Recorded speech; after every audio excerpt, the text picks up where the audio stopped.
माँ वो फरिश्ता होती है जो अपनी ज़रूरतों को त्याग करके आपकी खुशियों को पूरा करती है। लेकिन वही बेटा बड़ा होकर क्या गुण खिलाते हैं, आइए इस कहानी में हम बस वही जानते हैं। एक बेटे ने अपनी माँ के साथ कैसा दुर्व्यवहार किया, आइए हम आपको समझाते हैं। सामर्थ्य है तो इस वीडियो को अंत तक ज़रूर सुनिएगा, फिर आपको कहानी संपूर्ण रूप से प्राप्त होगी। माँ अपनों को हमेशा बहुत प्यार करती है। अपने भले भूखे पेट सो जाए लेकिन अपने बच्चों को कभी भूखा नहीं सोने देती।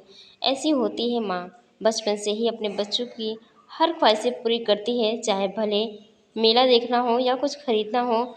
माँ अपने बच्चे को कभी निराश नहीं होने देती। ये कहानी एक माँ और बेटी की है। अपने माँ बेटी को बहुत प्यार करती है, उसे अच्छा परवरिश देती है, पढ़ाती लिखाती है, हमेशा सोचती है कि अपने बच्चे को अच्छे से अच्छे कॉलेज में पढ़ाएगी, उनको अच्छी शिक्षा देगी। इसी तरह माँ अपने बेटे को खूब पढ़ाती लिखाती है। पढ़ाई पूरी करने के बाद बेटे की एक अच्छी नौकरी लग जाती है, शहर में जाता है। बेटे को शहर में एक बड़ी कंपनी में मैनेजर के रूप में नियुक्त किया जाता है। बेटा माँ को बोलकर शहर जाता है कि वह जल्द ही उसे ले जाएगा। माँ एक छोटे से मकान पर किराए पर रहती है। कुछ महीने के बाद बेटा शहर से वापस आता है, माँ के लिए कपड़े और सामान लेकर के आता है। माँ इसे देखकर बहुत खुश होती है, लेकिन साथ चलने की जिद करती है तो बेटा कहता है, माँ मैं अगली बार आऊँगा तो तुम्हें साथ ज़रूर ले चलूँगा। बेटा चला जाता है। माँ बहुत खुश रहती है कि उसका बेटा एक अच्छी नौकरी पा गया है, अब किसी चीज़ की कोई दिक्कत नहीं होगी। धीरे धीरे काफ़ी दिन बीत गया, मकान का किराया भी नहीं चुका पाती है। मकान वाला उसे घर से निकाल देता है।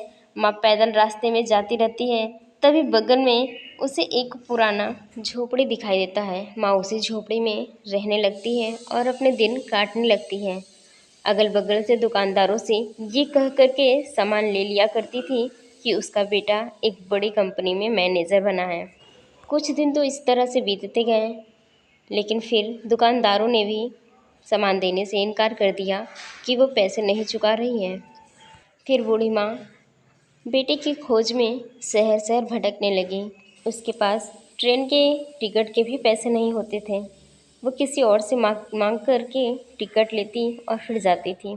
वह एक बड़े शहर पहुंची और उस बड़े शहर में बहुत भीड़ भाड़ शहर था। वह हर किसी व्यक्ति से अपने बेटे के बारे में पूछती थी, उस बेटे का नाम बताती थी और पूछती थी कि क्या आप मेरे मोहन को जानते हो। सबको लगता था कि बुढ़िया पागल हो गई है। माँ को तो उस कंपनी का भी नाम नहीं पता था और ना ही उस शहर का नाम पता था। इधर उधर भटकती रहती और एक पेड़ के नीचे वो बैठ गई। थक हार करके उस पेड़ के नीचे बैठी रही और हर व्यक्ति को देखती निहारती कि इनमें से ही कोई मेरा बेटा होगा तो मैं उसे बुलाऊंगी। आते जाते लोग उसे पागल व भिखारी समझ करके कुछ पैसे उसकी तरफ फेंक दिया करते थे। उन्हीं पैसों से वो माँ अपना पेट भरती गुजारा करती थी। काफ़ी दिन बीत गए। एक दिन एक लड़का एक लड़की के साथ आइसक्रीम खाते हुए दिखा। माँ दौड़कर बेटा बेटा चिल्लाने लगी। लड़के के साथ खड़ी वो लड़की उसे पागल कहकर, अरे तू कौन है ये पागल। तो माँ फिर बेटा बेटा चिल्लाती और उसे पुकारती है। तो फिर वो लड़की उस लड़के से कहती है कि ये कौन है ये औरत जो तुम्हें बेटा कह के बुला रही है। तो उस लड़के ने कहा कि ये इनका मांगने का स्टाइल है, इस तरह से ये भीख मांगने के लिए मुझे बेटा कह रही है। और वो दोनों वहाँ से जाने लगते हैं।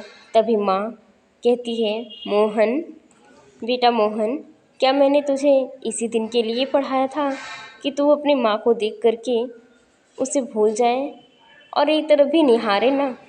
तभी बेटी को जोर का धक्का लगता है कि माँ यहाँ, अरे माँ तू यहाँ कैसे, मुझे तो विश्वास ही नहीं हुआ कि तू माँ है मेरी। अरे तेरी ऐसी हालत कैसे हो गई। फिर माँ ने कहा, बेटा तू मुझे छोड़कर यहाँ चला आया और मुझे भूल गया कि मैं अपने दिन कैसे काट रही हूँ। यह सुनकर माँ बेटी को जोर कर धक्का लगता है कि मेरी माँ मेरे कारण इस हाल में यहाँ तक आ पहुँची है। फिर वह अपनी माँ के चरणों में गिर करके क्षमा मांगता है और वो लड़की कहती है कि इसे छोड़ो और चलो मेरे साथ। तभी वो लड़का उस लड़की का हाथ छोड़ता है और कहता है जाओ यहाँ से। बेटा अपनी माँ के गले लगकर खूब रोता है और अपनी माँ से क्षमा याचना करता है।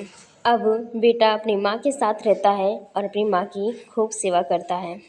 आपको भी अपने माँ बाप से प्रेम से रहना चाहिए।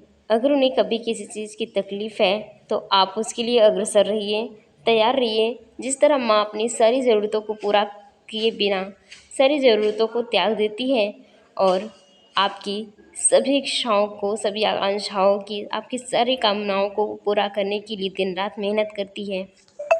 कभी भी अपनी माँ का दिल मत दुखाइएगा। माँ तो वो फरिश्ता होती है जो आपकी सारी ज़रूरतों को, जो आप कहते भी नहीं हो, उसे पूरा करने की वो सामर्थ्यता रखती है। चाहे वो खाली पेट ही उसे क्यों ना सोना पड़े आपकी इच्छाओं के लिए। एक पिता शायद अकेले अपने बच्चे की परवरिश ना कर सके, पर माँ अपने बच्चों की परवरिश के लिए अकेली ही काफ़ी है। वो बाहर जाकर काम भी कर सकती है, गृहस्थी भी संभाल सकती है, अकेले सर्व सामर्थ्य होती है माँ। इस कहानी में भी माँ ने ही अकेले इस बच्चे की परवरिश की थी, इसका भी पिता नहीं था। तो आशा करती हूँ कि ये कहानी आपको पसंद ज़रूर आई होगी। तो अपने मित्रों में, अपने सखों में इसे शेयर ज़रूर कर दीजिएगा, अपने फ्रेंड में इसे शेयर ज़रूर कीजिएगा, ताकि सब इस माँ की दर्द भरी कहानी को सुन सकें। थैंक यू, बहुत बहुत धन्यवाद। आपने वीडियो को पूरा देखा और इसे शेयर और सब्सक्राइब भी किया होगा। Thank you so much.